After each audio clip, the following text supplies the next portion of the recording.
Welcome to The Explainer. Today, we are going to break down the rules of formal writing. Our goal? To turn it from something you might dread into a game that you can absolutely win. So let's kick things off with a simple question. Of course not, right? You'd never wear a t-shirt to a job interview. Well, writing is exactly the same. You have to choose the right style for the occasion. And using language that's too casual can, give off a really bad impression.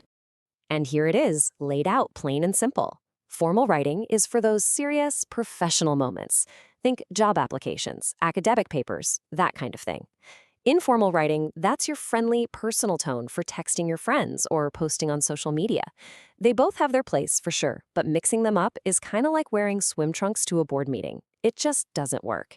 Okay, so if you want to win the game of formal writing, you've got to learn the rules first. And these are the non-negotiables, the things that will instantly make your writing sound more professional.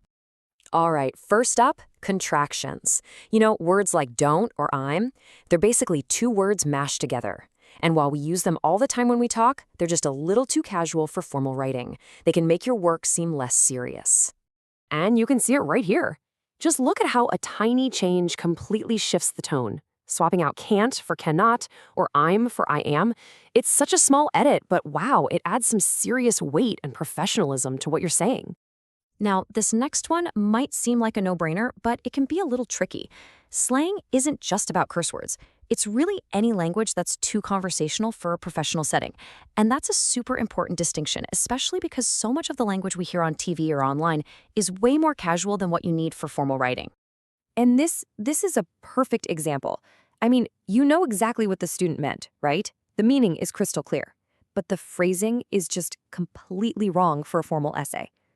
Choosing the right words isn't just about being understood. It's about showing respect for the situation and for your audience. In formal writing, clarity is everything, so you really want to avoid shortening words. Go ahead and write out the full word vocabulary instead of just vocab, or people instead of PPL. These shortcuts are totally fine for your own notes, but they can look pretty unprofessional in a formal document. Now, there is one big exception here, well-known acronyms, like WHO or CDC. But even with those, the rule is firm. The very first time you use one, you have to write out the full name and then put the acronym in parentheses right after it. From then on, you're good to use just the acronym. You probably remember these guys from English class. Fanboys. That stands for, and, nor, but, or, yet, and so. In really formal academic writing, the idea is to use these words to connect ideas inside a sentence, not to start a brand new one. Now, people love to debate this rule, but honestly, for the most buttoned-up, formal situations, it's just the safest and most professional way to go. So instead of kicking off a sentence with a word like but, you can level up your writing with a stronger transition word like however. And instead of so, try using therefore.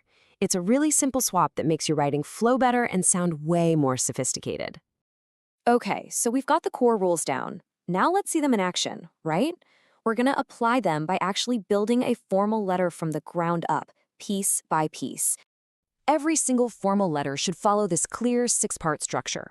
Think of it like a blueprint. You start with your address up top, then the date, and then the address of the person you're sending it to.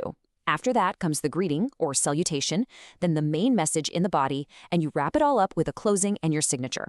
This format just makes sure everything is there and easy to find. All right, this is where it all comes together. Let's look at a real-world example of how using these rules can take a weak, informal message and turn it into something professional that people will actually take seriously. Oof. Okay, this message, it's like a minefield of all the mistakes we just talked about. You've got informal phrasing like get in touch, abbreviations like uni, and contractions like I'm. And the result, it just comes across as really unprofessional.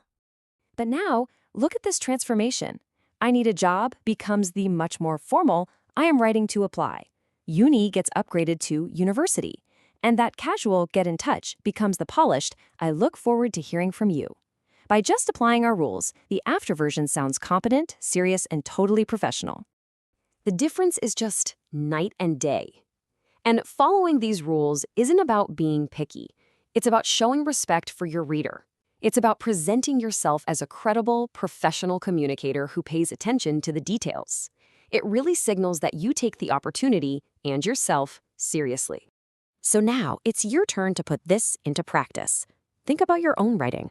What's just one informal habit that you can break today? Maybe it's dropping a contraction or upgrading a casual phrase. Making even one small change can make a huge difference. Thanks for watching.